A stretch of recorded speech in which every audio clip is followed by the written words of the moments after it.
United kingdom में एक नई स्टडी के नतीजे सामने आए हैं। यूनिवर्सिटी कॉलेज लंदन के इंस्टीट्यूट ऑफ हेल्थ इन्फॉर्मेटिक्स के वैज्ञानिकों ने पाया कि 10 हफ्ते बाद वैक्सीन से कोविड-19 के खिलाफ बनी एंटीबॉडी कम होने लगती है। इसमें कई तरह के सवाल उठ रहे हैं। आखिर वैक्सीन कोविड-19 से कितने दिन तक बचाए रखेगी? क्या ऐसा सभी वैक्सीन के साथ हो रहा है? इस स्टडी के नतीजों के बाद अब क्या बूस्टर डोज लेने की वाकई जरूरत पड़ेगी? आइए सिलसिलेवार ढंग से समझते हैं। क्या कहती है यूके में हुई नई स्टडी?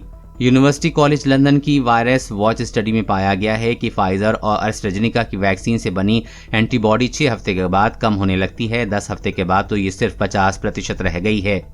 एंटीबॉडी का लेवल घटने का कोविड-19 के खिलाफ लड़ाई से क्या महत्व है? वैज्ञानिकों का कहना है कि वैक्सीनेशन के कुछ हफ्तों के बाद एंटीबॉडी के लेवल में गिरावट को लेकर चिंतित होने की जरूरत नहीं है, पर रिसर्च का कहना है कि कहीं न कहीं ये वैक्सीन की इफेक्टिवनेस को कम कर सकता है। इसका ये मतलब भी नहीं है कि इसकी वजह से लोग ब्रेक थ्रू इन्फेक्शन का शिकार हो रहे हैं।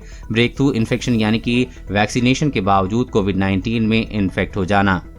कोविड-19 से प्रोटेक्शन में एंटीबॉडी लेवल महत्वपूर्ण है, पर इम्यून सिस्टम के पास इन्फेक्शन से लड़ने के और भी हथियार हैं। मेमोरी बेस सेल्स वायरस को याद रखते हैं और जब भी इन्फेक्शन होता है तो वो तत्काल एंटीबॉडी बनाने लगते हैं।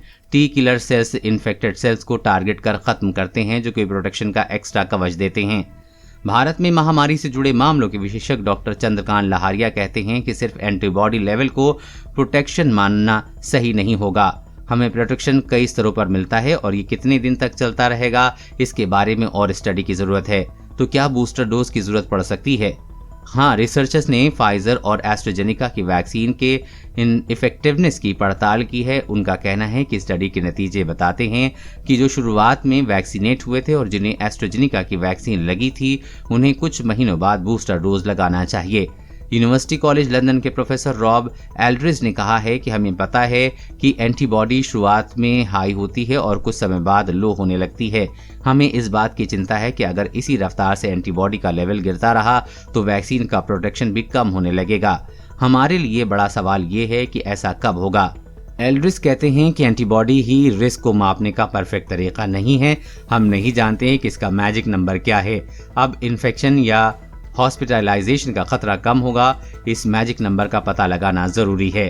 कोरोना वायरस और कोरोना वैक्सीन से जुड़ी हर अपडेट पाने के लिए चैनल को सब्सक्राइब करें।